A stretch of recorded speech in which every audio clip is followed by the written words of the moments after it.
como já foi colocado anteriormente, o Supremo Tribunal Federal e os grandes temas do direito constitucional contemporâneo.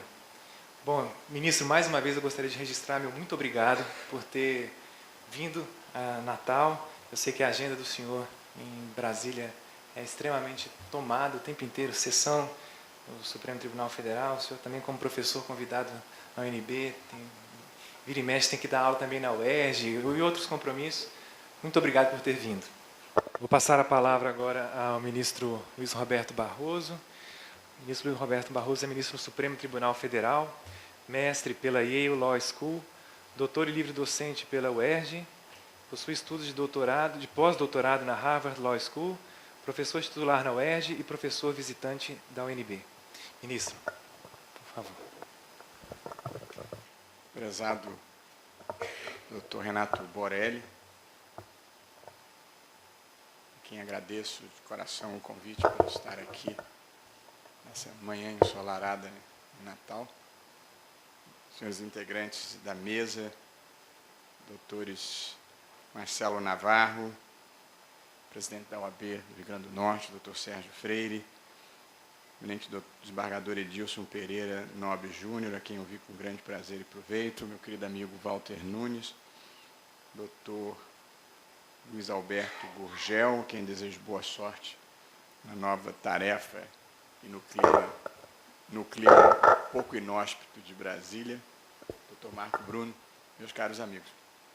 Tenho muito prazer, muita honra de estar aqui e de compartilhar com todos algumas ideias e algumas reflexões sobre o Supremo Tribunal Federal e os grandes temas do direito constitucional na atualidade. Eu tenho ligações profundas com o Rio Grande do Norte, não sei se saberão. Eu comecei a minha vida profissional e por 4 anos trabalhei com um dos grandes juristas brasileiros que veio aqui do Rio Grande do Norte, particularmente de Natal, que foi Miguel Seabra Fagundes. Eu fui estagiário e depois advogado no escritório dele, que ele e o filho mantinham no Rio, e foi uma das pessoas cuja convivência me trouxe maior proveito, porque ele era um homem intelectualmente notável e pessoalmente adorável no trato, na simplicidade, de modo que uma das coisas boas que a vida me proporcionou foi essa convivência com Miguel Seabra Fagundes, e a quem sempre reconduzo ao Rio Grande do Norte. Como sabem, ele era daqui, foi um dos mais jovens desembargadores do Brasil. E eu estou juiz há um ano. Eu sou professor, essa é a minha vocação, isso é que eu conquistei na minha vida. Ministro foi um título que me deram, eu não recusei, naturalmente, mas eu considero uma coisa contingente na vida. E apesar de ser ministro, e portanto juiz, eu também conservei pela vida fora um pouco uma alma de advogado, Sérgio. Eu ainda olho o mundo um pouco sob o ponto de vista de um advogado. Nem sempre é possível como juiz, mas olhar a vida do ponto de vista de um advogado e ter alma de advogado é algo que pode ser ilustrado com a seguinte e breve narrativa. Quando eu me mudei para Brasília, há um tempo atrás, os meus filhos eram adolescentes e queriam dar um passeio de lancha pelo Lago Paranoá. A minha mulher, as mulheres são sábias, pipocou do programa, achou que não era tão emocionante assim, mas preparou gentilmente, muito obrigado, um isopor e botou lá 2 águas, 2 Coca-Colas, 2 cervejas e vamos nós então para o tal passeio no lago. A certa altura eu coloco a perna em cima do isopor onde estavam essas bebidas. O isopor certamente era de má qualidade e o isopor ruiu, virou cacos de isopor. E aí eu voltei para casa, sobraçando aqueles restos de isopor, e falei para minha mulher: pisaram no isopor.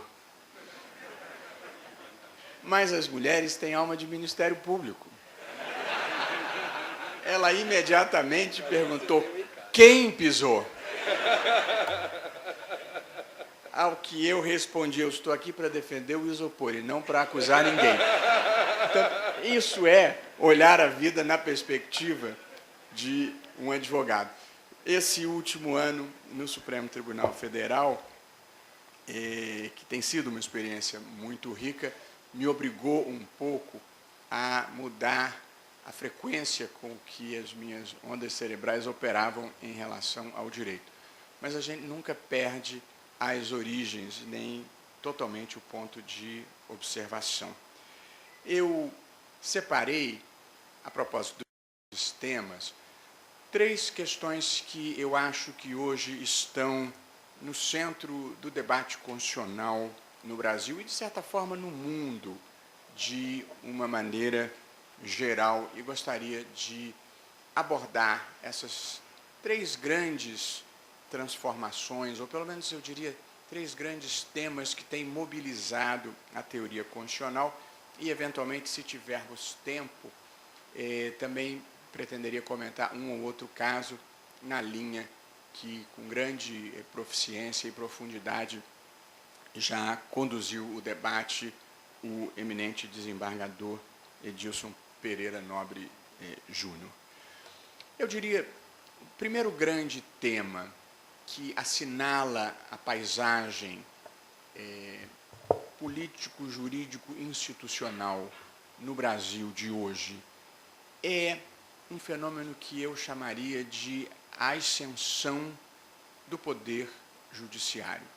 Há um fenômeno novo no Brasil dos últimos anos, que é precisamente esta vertiginosa ascensão do poder judiciário e, de certa forma, da jurisdição constitucional e, particularmente, do Supremo Tribunal Federal, que passa a dividir o cenário político com os outros 2 poderes tradicionais da política, que são, como sabem, o legislativo e o executivo.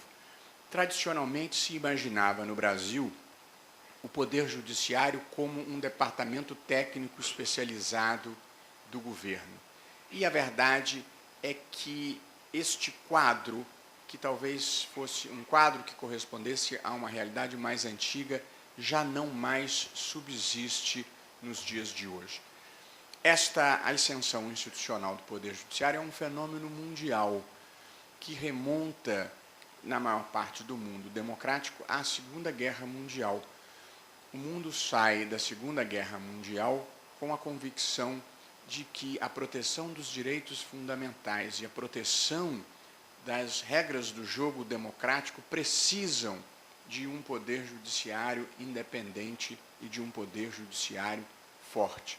De modo que, olhando para as experiências autoritárias da Europa, de Alemanha e de Itália, o mundo, então, constrói este novo arranjo institucional que dá um papel mais proeminente ao Poder Judiciário. Essa é a primeira causa mundial. A segunda é que, em todo o mundo, e não só no Brasil, as últimas décadas se notabilizaram por uma certa desilusão com a política majoritária de uma maneira geral. E, portanto, paralelamente a esse descrédito, em alguma medida, que o processo político majoritário sofreu em todo o mundo, vem uma certa acorrida ao Poder Judiciário. E, em terceiro lugar, existem muitas matérias no mundo contemporâneo em relação à qual é muito difícil a produção de consenso. E, portanto, o Poder Legislativo, muitas vezes, não consegue legislar ou não deseja legislar sobre elas. Questões como casamento de pessoas do mesmo sexo, por exemplo, questões como interrupção da gestação em todo o mundo, em maior ou menor extensão, essas matérias acabaram sendo solucionadas pelo Poder Judiciário, pelas Cortes Constitucionais, pela dificuldade de as maiorias políticas no Congresso produzirem consenso. De modo que o primeiro fenômeno que eu assinalaria nos grandes temas do direito constitucional é esta ascensão institucional do Poder Judiciário, que tem essas 3 causas que acabo de reportar, a meu ver, e uma causa brasileira muito poderosa, que é esta constitucionalização abrangente que nós fizemos no Brasil. E constitucionalizar uma matéria, de certa forma, é retirá-la da política e trazê-la para o direito. Sempre que uma questão encontra-se vertida em uma norma jurídica, ela poderá servir à norma jurídica de fundamento para uma pretensão judicial, de modo que uma constitucionalização abrangente potencializa essa busca pelo Poder Judiciário e, portanto, esta judicialização. A Constituição Brasileira de 1988 só não traz a pessoa amada em 3 dias. Mas, fora isso, quase qualquer coisa, se procurar com algum grau de cuidado, é possível postular com base na Constituição. A Constituição cuida de separação de poderes, a Constituição cuida de direitos fundamentais, a Constituição cuida do sistema tributário, a Constituição cuida do sistema previdenciário, a Constituição cuida da administração pública, a Constituição cuida de criança e adolescente, a Constituição cuida do meio ambiente, a Constituição cuida de saúde, cuida de previdência, cuida de assistência social, cuida de índios. Portanto, uma Constituição que retira tantos temas do processo político e traz para o direito, evidentemente ela potencializa em alguma medida esta judicialização. Portanto, paralelamente à ascensão institucional do Poder Judiciário, verifica-se esse fenômeno da judicialização. A judicialização significa que grandes questões políticas, econômicas, sociais ou morais estão tendo o seu foro final de decisão, a sua instância final de decisão perante o Poder Judiciário. E, como intuitivo, isto significa uma expressiva transferência de poder das instâncias políticas tradicionais, legislativo e executivo, para o Poder Judiciário, com todas as circunstâncias e custos e proveitos que isso traz. Porém, eu gostaria de dizer que a judicialização ela é produto desse arranjo institucional que nós temos no Brasil de constitucionalização abrangente, à qual se soma um modelo de controle de constitucionalidade que faz com que todos os juízes de direito sejam juízes constitucionais, porque eles interpretam e aplicam a Constituição no controle por via incidental, e, além disso, como há um longo elenco de legitimados para propor ações diretas de inconstitucionalidade perante o Supremo, também o Supremo Tribunal Federal pode ser chamado a opinar ou a se pronunciar sobre quase toda questão relevante que exista na sociedade brasileira. De modo que a judicialização é produto de um arranjo institucional, de reforma da Previdência até importação de pneus, a vida brasileira se judicializou. Há uma decisão do Superior Tribunal de Justiça, não tão recente assim, mas não muito antiga, que decretou que o colarinho faz parte do chope.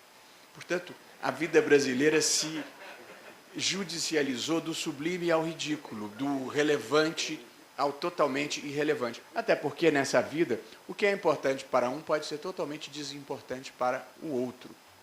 Eu tenho um cunhado que mora para lá de Niterói, perto do Rio, já numa região rural, ele é advogado, e ele então deu para o seu jardineiro um terno, e falou: "Ô Pedro, você quer esse terno?" E Pedro respondeu: "Terno não quero não, doutor, mas o cabide aceita, sim, senhor." E na vida, tem pessoas que usam terno, tem pessoas que precisam de cabide. Quem não usa terno, o terno é totalmente desimportante. De modo que a ideia do que seja importante variará do interesse e do ponto de observação.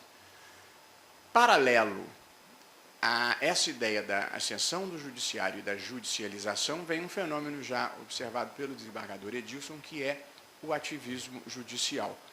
A judicialização é um fato, é a possibilidade de se ir a juízo discutir quase toda a questão, o que é, como disse, potencializado pelo ordenamento jurídico brasileiro. O ativismo, ele é uma atitude, ele é um modo proativo e expansivo de interpretar a Constituição, muitas vezes para levar os seus princípios a situações que não foram expressamente contempladas pelo legislador ordinário. E aqui, sem aprofundar essa discussão, porque nós não teríamos tempo nem oportunidade. No entanto, preciso fazer uma distinção que considero muito relevante. É que quando o legislativo atua, aí o Poder Judiciário, inclusive o Supremo Tribunal Federal, deve ser deferente para com a atuação do Legislativo. Numa democracia, como regra geral, decisão política deve ser tomada por quem tem voto. E, portanto, tomada uma decisão política pelo Legislativo, editada uma norma, o Supremo Tribunal Federal só deve declará-la inconstitucional se a sua incompatibilidade com o texto da Constituição for manifesto, estiver para além de qualquer dúvida razoável. Fora isso, a decisão política foi tomada. Foi o que o Supremo Tribunal Federal fez, por exemplo, no caso das pesquisas com células-tronco embrionárias. Havia uma lei. O Congresso tomou partido nesta intrincada questão que era a de saber se os embriões congelados há mais de 3 anos poderiam ser destinados à pesquisa científica. É um tema moralmente controvertido em toda parte do mundo. Mas o Poder Legislativo tomou uma decisão política. E, portanto, tomada a decisão, não haveria uma boa razão para o Supremo sobrepor a sua valoração política àquela que foi feita pelo Congresso, e, com efeito, o Supremo, numa votação apertada, de 6 votos a 5, manteve esta lei. No tocante às cotas raciais, que foi objeto de comentários agudos pelo eminente desembargador Edilson Nobre, também acho que o tema é extremamente controvertido e comporta, certamente, o ponto de observação ao qual se alinhou o eminente desembargador e a crítica que boa parte da doutrina no Brasil e no mundo faz a essa questão. No entanto, o Supremo Tribunal Federal, novamente, e aí já numa decisão unânime, manteve as opções políticas tomadas pelo Congresso Nacional. No caso da resolução da UNB, talvez fosse um pouco diferente, mas houve uma lei, que era a lei do ProUni, e que professou este ponto de vista, que é o da defesa da ação afirmativa e da possibilidade de intervenção do Estado para procurar remediar injustiças e discriminações históricas, favorecendo pessoas de um determinado grupo vulnerável. Eu, pessoalmente, ainda como advogado, defendia esse ponto de vista, embora reconheça que a questão do percentual seja efetivamente a questão delicada. Mas o que o Supremo fez? Houve uma decisão política do Congresso Nacional e o Supremo validou-a, ou seja, deixou de declará-la inconstitucional, porque, do contrário, estaria sobrepondo a sua valoração política àquela que foi feita pelo Congresso.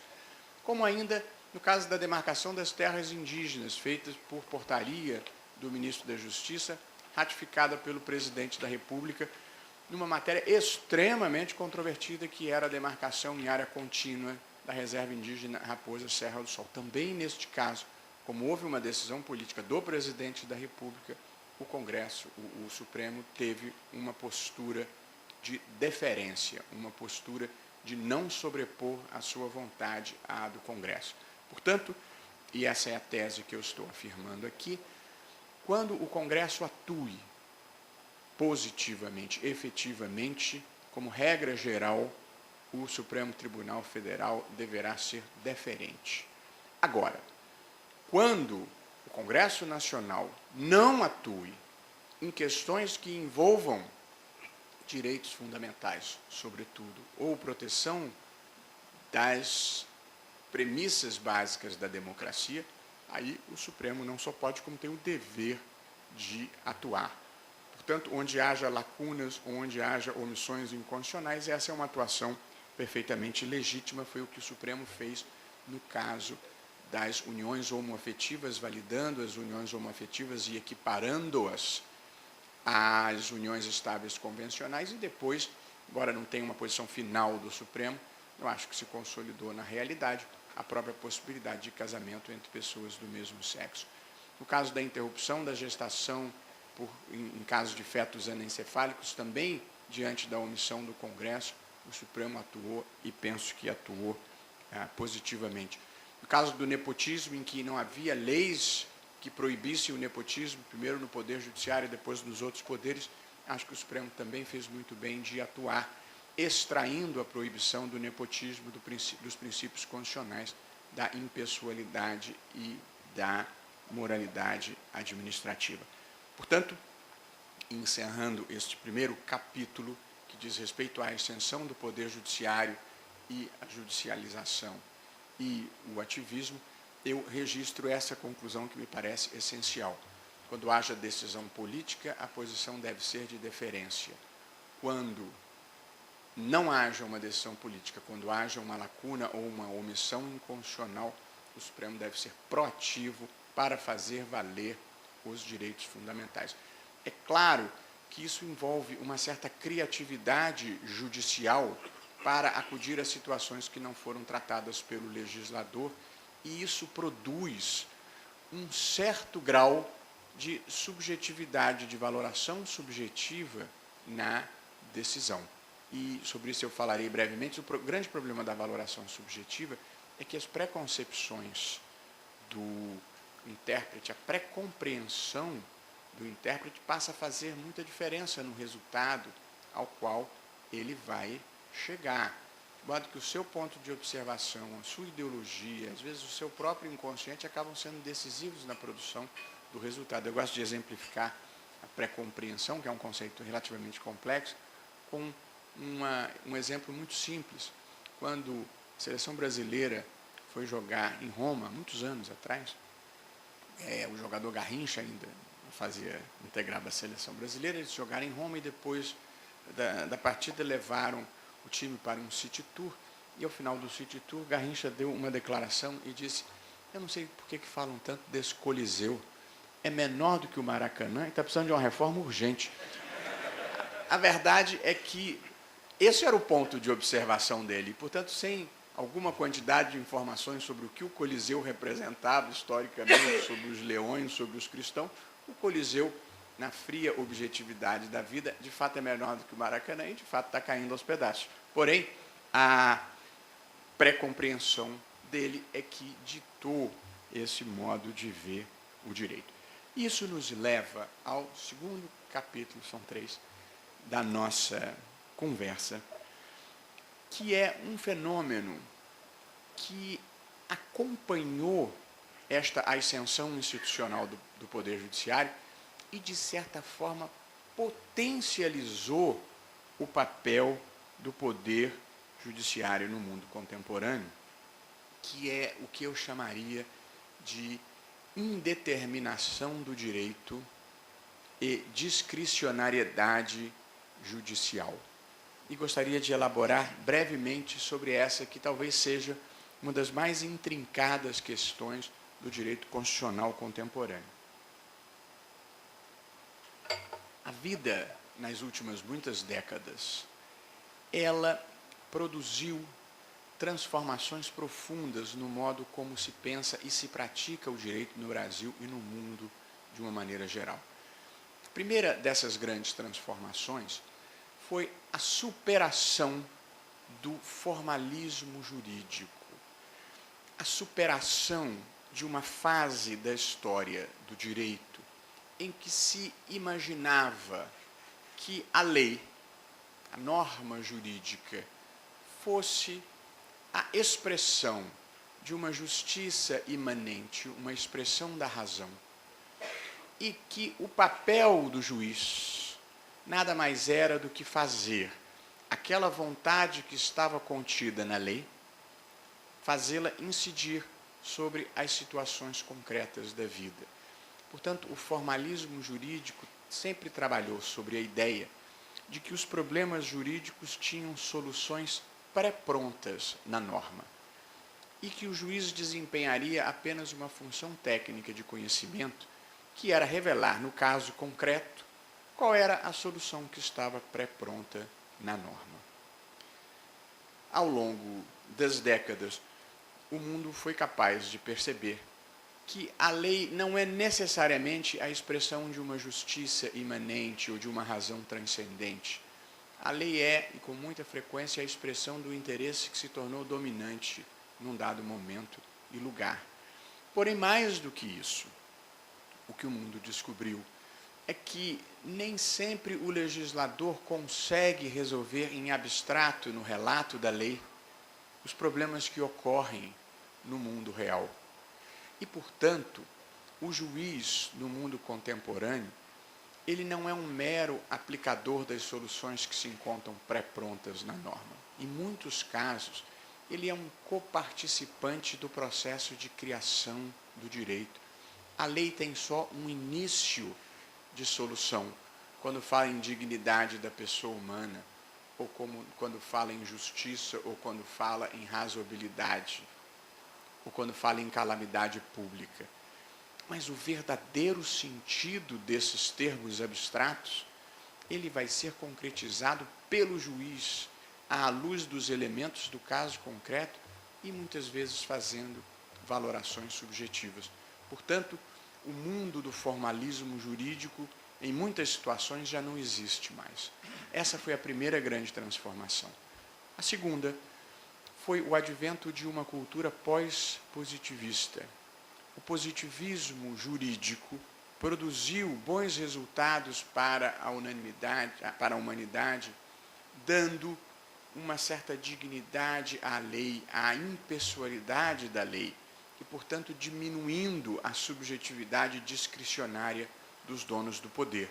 Portanto, o positivismo jurídico não deve ser tratado nem com desprezo, nem com desimportância. Porém, a busca de objetividade no direito, que equiparou o direito à norma e que, portanto, fazia crer que o direito cabia inteiramente dentro da norma, esta é igualmente uma visão superada. Nem sempre todo o direito pode caber dentro da norma. E, portanto, nos últimos tempos, houve uma reaproximação entre o direito e a filosofia moral, entre o direito e a filosofia política. Se eu afirmei que a solução para os problemas não se encontram sempre pré-prontas na norma, isso significa que o direito sozinho não dá conta de resolver todos os problemas jurídicos.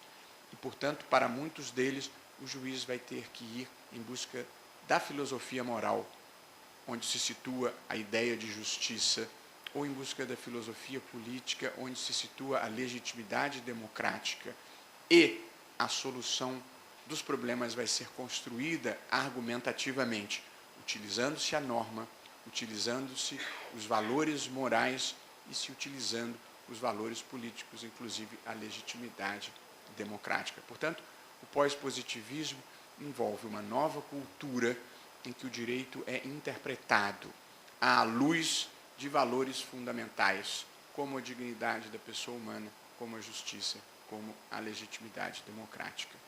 E, por fim, há uma terceira transformação no direito contemporâneo, que é a passagem da Constituição para o centro do sistema jurídico. A dogmática jurídica tradicional, ela foi toda construída sobre uma cultura do século XIX, uma cultura fundada na centralidade da lei. E, mais do que isso, uma cultura fundada na centralidade do direito privado.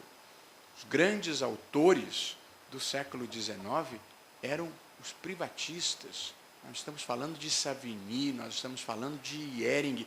O século XIX começa e termina sob a égide do direito privado. Ele começa com o Código de Napoleão, de 1804, que é o grande monumento legislativo do direito civil, e ele termina com o Código Civil Alemão de 1900.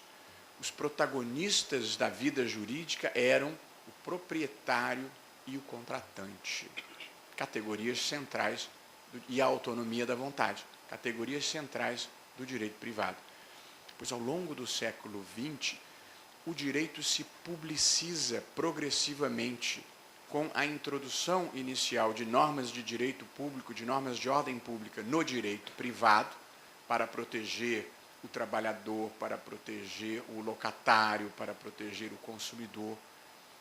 Mas termina o século XX sob a égide de uma publicização ampla que foi a constitucionalização do direito, a significar a leitura de todo o direito à luz dos valores e dos princípios constitucionais. Essas foram transformações profundas que revolucionaram o modo como se pratica o direito de uma maneira geral e aumentaram o protagonismo dos juízes e dos tribunais na interpretação do direito em geral. Até porque vem neste mundo que se tornou mais complexo e mais plural, vem uma certa crise da lei, uma certa incapacidade do legislador de prever com antecedência tudo aquilo de complexo, tudo aquilo de difícil que vai acontecer no mundo real. E surge essa ideia de casos difíceis. Caso difícil é aquele para o qual não existe uma solução pré-pronta no ordenamento jurídico e que, portanto, exige que o juiz participe argumentativamente da criação do direito. Eu acho, pessoalmente, que a vida ficou mais bonita, mais interessante, mas, evidentemente, mais complexa, quando não mais esquisita. Vejam algumas das situações que precisam ser enfrentadas por juízes e tribunais no mundo contemporâneo. A primeira, já falei, podem duas pessoas do mesmo sexo se casarem? Há 20 anos atrás, essa era uma ideia impensável. Mas juízes e tribunais se defrontaram com esta situação do mundo real.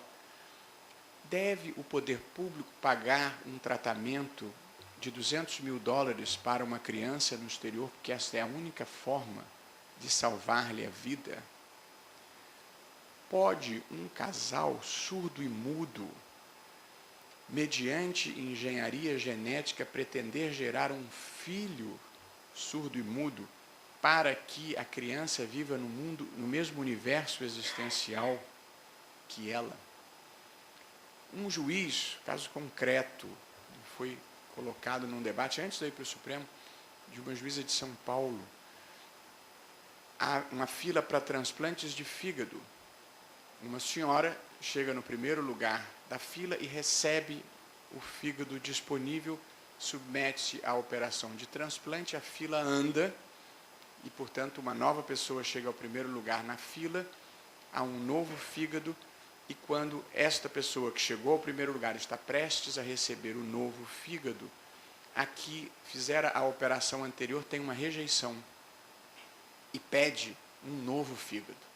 E, portanto, a juíza tinha que decidir se ia dar uma nova chance à pessoa que já se transplantara anteriormente, ou se daria o fígado para quem chegara ao primeiro lugar na fila, ou que, em última análise, faria com que era uma senhora, com que ela brincasse de Deus, porque ela era responsável por escolher qual daquelas duas pessoas ia viver ou ia morrer, escolha que eu não desejaria para ninguém. Mas a verdade é que essas são situações que passaram a se colocar no mundo moderno, no mundo marcado pela velocidade da comunicação, pelo aumento da tecnologia. No caso real, uma mulher queria engravidar do seu marido morto, que deixara o sêmen congelado num banco de esperma. É possível uma mulher pretender engravidar do marido morto e assim, inclusive, mudar as regras de sucessão que incidiriam sobre aquele episódio morte do seu marido? Portanto, a vida ficou mais complexa e mais rica, e ela é mais complexa e mais rica do que a melhor das teorias e do que o melhor dos legisladores, e, portanto, tornou-se inexorável a existência de uma certa discricionariedade judicial, uma certa participação do juiz na criação do direito. E aqui eu gostaria de enfrentar essa questão que é central, que é saber se o juiz, neste papel criativo a que me referi, se ele tem ou não discricionariedade. E aqui vai depender de como cada um queira caracterizar discricionariedade. que o juiz, quando aplica o princípio da dignidade da pessoa humana, ou o princípio da razoabilidade, ou o princípio da moralidade administrativa, ou quando ele caracteriza no caso concreto a existência ou não de calamidade pública para fins de dispensa de licitação, evidentemente ele desempenha um papel em que a valoração subjetiva é decisiva para a solução do problema. Portanto, existe uma inexorável subjetividade na atuação judicial em muitas situações. Não em todas, em muitas ele vai resolver o problema fazendo uma subsunção do fato à regra e pronunciando o resultado. Mas em muitas situações ele vai exercer um papel valorativo e, portanto, em parte criativo do direito. Se nós quisermos chamar a isso de discricionariedade, não tem problema. Vale dizer, a decisão do juiz não está sempre estritamente vinculada, porque muitas vezes a norma não oferece a solução e ele tem que criá-la. E, portanto, neste sentido, o juiz desempenha um grau de discricionariedade. Porém, discricionariedade é um conceito típico do direito administrativo. E no direito administrativo, a discricionariedade, na sua acepção mais tradicional, significa liberdade de escolha entre soluções igualmente legítimas. Neste sentido, o juiz não tem discricionariedade. O juiz não escolhe livremente entre indiferentes jurídicos. Ele tem o dever de produzir a melhor solução. A ideia do positivismo jurídico, a ideia de Kelsen, de que no momento final o direito fornece uma moldura e o juiz escolhe a solução, e que, portanto, a decisão judicial, no seu momento final, é uma decisão política, é um ponto de vista com o qual eu não estou de acordo e ninguém que professe um ponto de vista não positivista poderá concordar com isso. Não há escolha livre do juiz. O juiz tem o dever de produzir a solução justa, a solução correta, a solução constitucionalmente adequada. E para chegar a ela, ele está pautado pelos princípios constitucionais, pelos valores civilizatórios, pelo dever de interpretar adequadamente esses valores, esses princípios, de acordo com o sentimento social e de acordo com o espírito do seu tempo. Portanto, um juiz não faz escolha livre. O juiz deve produzir a solução justa, correta e constitucionalmente adequada. E aqui nós chegamos talvez à questão mais difícil, a meu ver, do direito contemporâneo, particularmente relevante no direito constitucional, que é de saber, existe uma solução correta para todo e qualquer problema jurídico? Ou melhor dizendo, existe uma única solução correta para todo e qualquer problema jurídico? O professor Ronald Dworkin, um dos grandes filósofos do direito, nas últimas décadas, recentemente falecido, defendia que sim, que existe uma única solução correta, inclusive para os casos difíceis. Mas essa é uma tese controvertida, porque ela parte do pressuposto de que exista uma verdade, sempre. E que, além de existir uma verdade, existe alguém com autoridade para proclamá-la. Mas se a verdade depende de uma autoridade para proclamá-la, a verdade não existe em si própria. A verdade é filha da autoridade. E, portanto, nós cairíamos num debate filosófico extremamente complexo e com alguma dificuldade de chegarmos a um porto seguro. E eu gosto de exemplificar esse meu argumento contando uma brevíssima história, uma história americana que se passa no Alasca. Dois amigos estavam conversando num bar no Alasca, Um era religioso e o outro era ateu. E o religioso estavam lá tomando uma cerveja, e aí, conversa de homem no Alasca, primeiro falaram de mulheres, depois falaram de esportes, depois de algumas cervejas estavam falando de religião. E aí o ateu virou-se para o religioso e disse: esse negócio de Deus, não é que eu nunca tenha tentado acreditar, não, já tentei mais de uma vez. Até muito recentemente, eu estava perdido numa tempestade de neve, eu comecei a congelar, não achava o meu caminho de volta, eu vi que eu ia morrer, então eu ajoelhei no chão e falei: Deus, se você existe, me tira daqui, vê se me salva.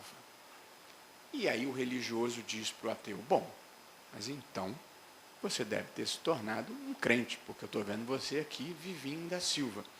E o ateu disse: é verdade, eu estou vivo, mas Deus não deu nem sinal. A sorte que eu tive é que vinha passando um casal de esquimós, eles me encontraram, me aqueceram e me mostraram o caminho da saída.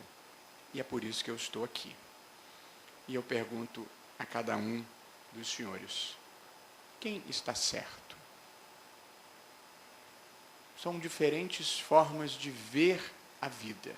E, portanto, em muitas situações, vai ser muito difícil alguém se arvorar na condição do dono da verdade.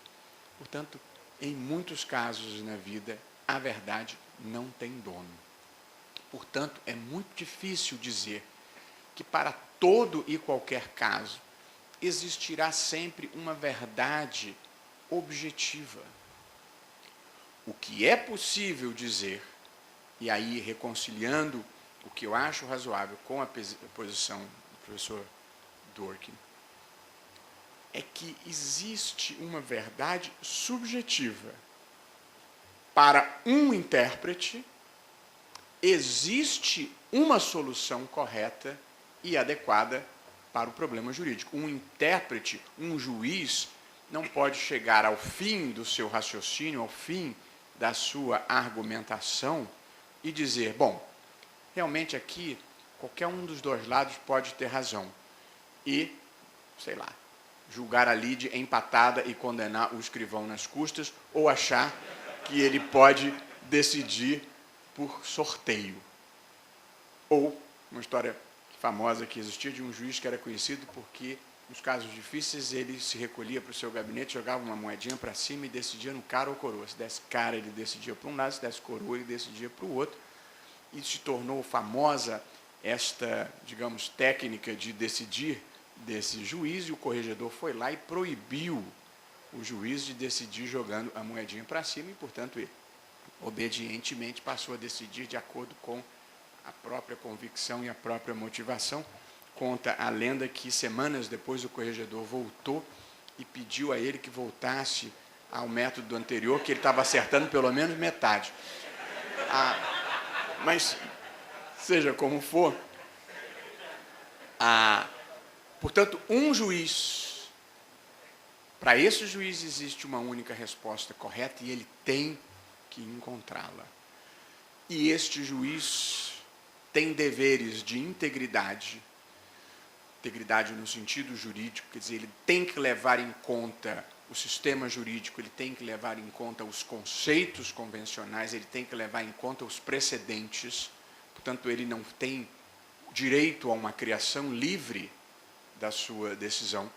E, além de deveres de integridade para com o sistema, ele tem deveres de coerência para com a sua própria história decisional. Ele tem que ser coerente com as premissas que ele pratica ao longo da sua vida, e para fugir delas ele tem que ser capaz de distinguir por que aquele caso ele não está adotando uma premissa.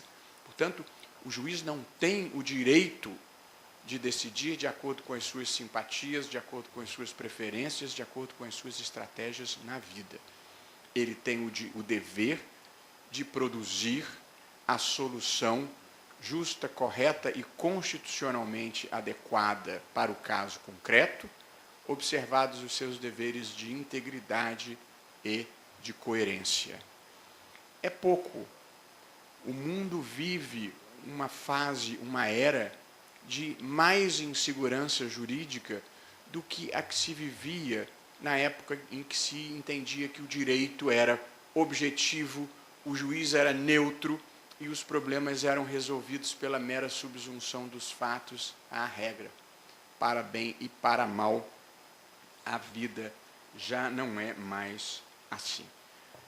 Eu vou terminar, porque está dando a nossa hora e o tempo que me foi assinalado, apenas observando como capítulo final que o Supremo Tribunal Federal desempenha dois grandes papéis, e não apenas um, como a teoria constitucional tradicionalmente explorava. Sempre se entendeu que a jurisdição constitucional, este poder do Supremo Tribunal Federal declarar a inconstitucionalidade de uma lei, correspondia ao exercício de uma competência chamada de contramajoritária, que era a possibilidade de, em nome da Constituição, em nome da proteção dos direitos fundamentais, em nome da proteção da democracia, o juiz constitucional poder invalidar o ato do legislativo que tinha a sanção do presidente da República, uma lei. Como sabem, é resultante de um projeto de lei aprovado no Congresso e sancionado pelo chefe do Poder Executivo.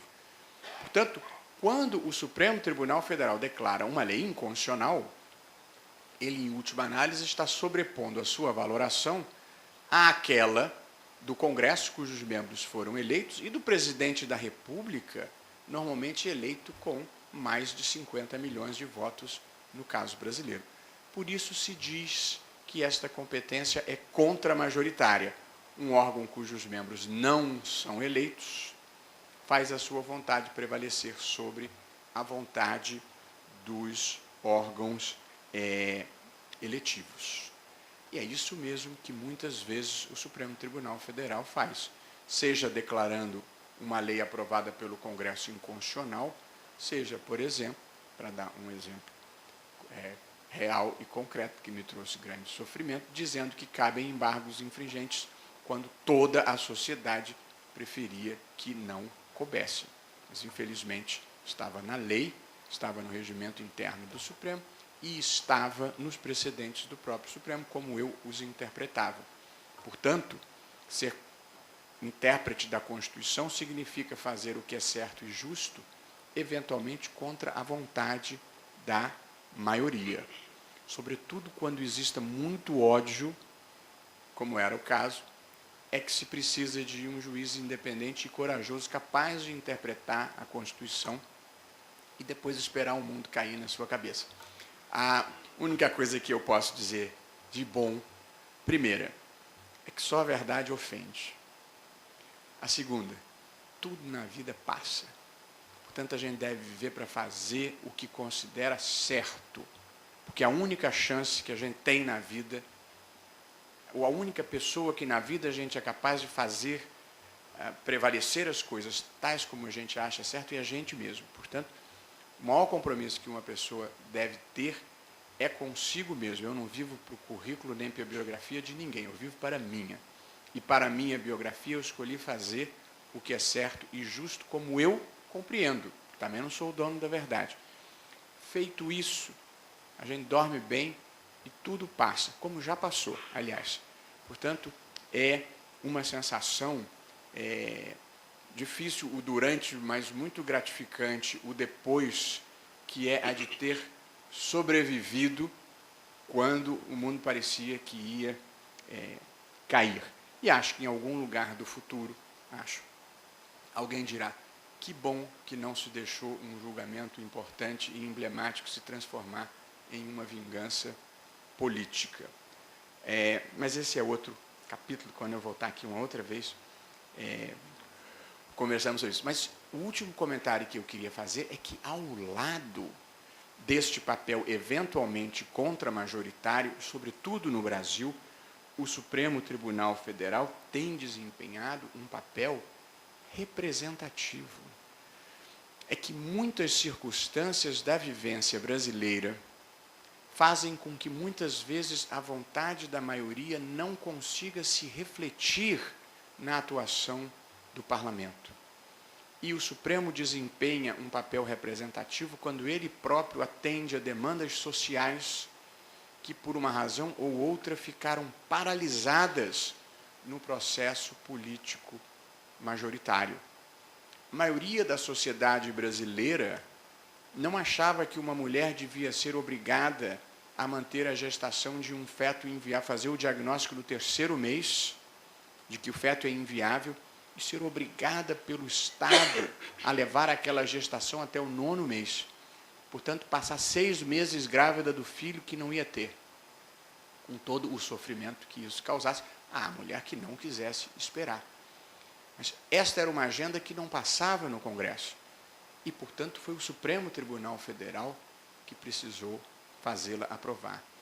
Ninguém na sociedade brasileira achava normal que um juiz ou que um membro do Executivo ou do Legislativo pudesse nomear para cargos relevantes, livremente, sem concurso, aparentada, que era o que acontecia muitas vezes. E a lei não vinha proibindo o nepotismo. E acho que o Supremo Tribunal Federal fez muito bem em atender esta demanda da sociedade que não era atendida no processo político majoritário. Portanto, existem situações em que o processo político majoritário emperra e deixa de ser representativo da maioria. Nessas situações, é legítimo que o Supremo Tribunal Federal seja ele o intérprete da vontade da maioria e a faça valer, desde que possa fazê-lo em nome da Constituição, desde que possa fazê-lo reconduzindo a sua decisão a uma norma constitucional ou a uma norma legal. O juiz não inventa o direito.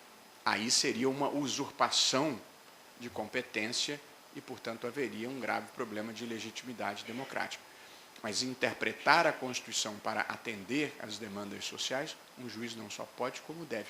E, excepcionalmente, um tribunal constitucional pode ter que dar um empurrãozinho na história, funcionar excepcionalmente como uma vanguarda iluminista para fazer avançar determinados valores civilizatórios.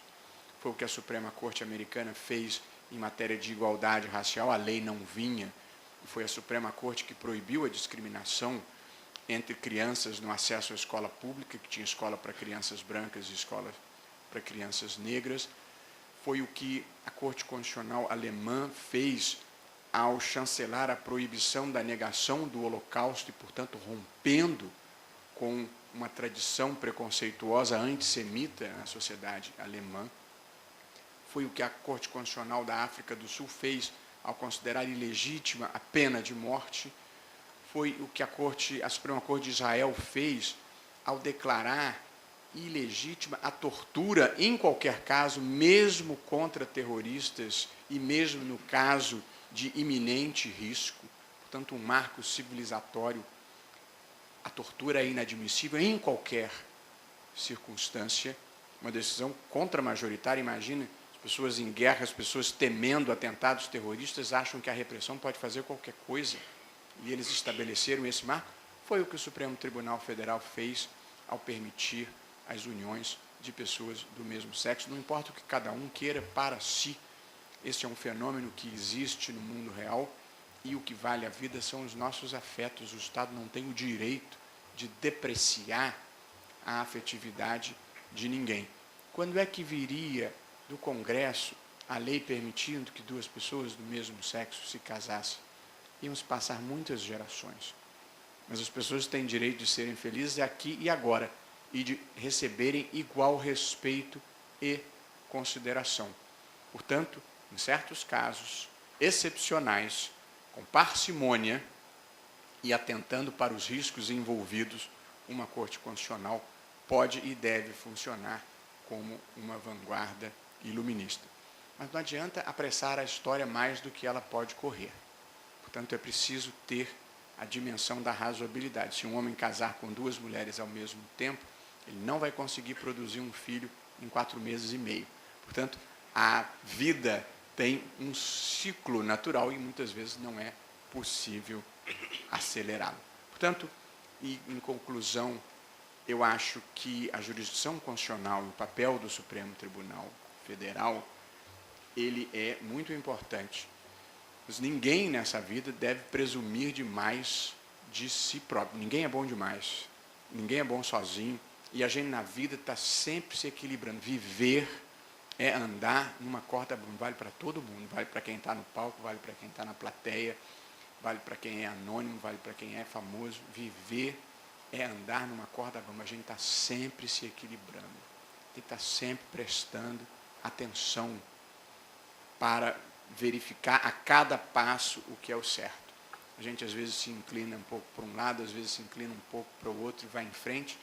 E às vezes a plateia pode achar que o equilibrista está voando. Isso acontece. E não há grande problema nisso, porque a vida é feita de certas ilusões. Mas o equilibrista, ele tem que saber que ele está se equilibrando. Porque se ele achar que está voando, ele vai cair. E na vida real não tem rede. E, portanto, o Supremo Tribunal Federal e a jurisdição constitucional devem atuar da mesma forma que a vida deve ser vivida, com valores, com determinação, um pouco de senso de humor e com humildade. Muito obrigado.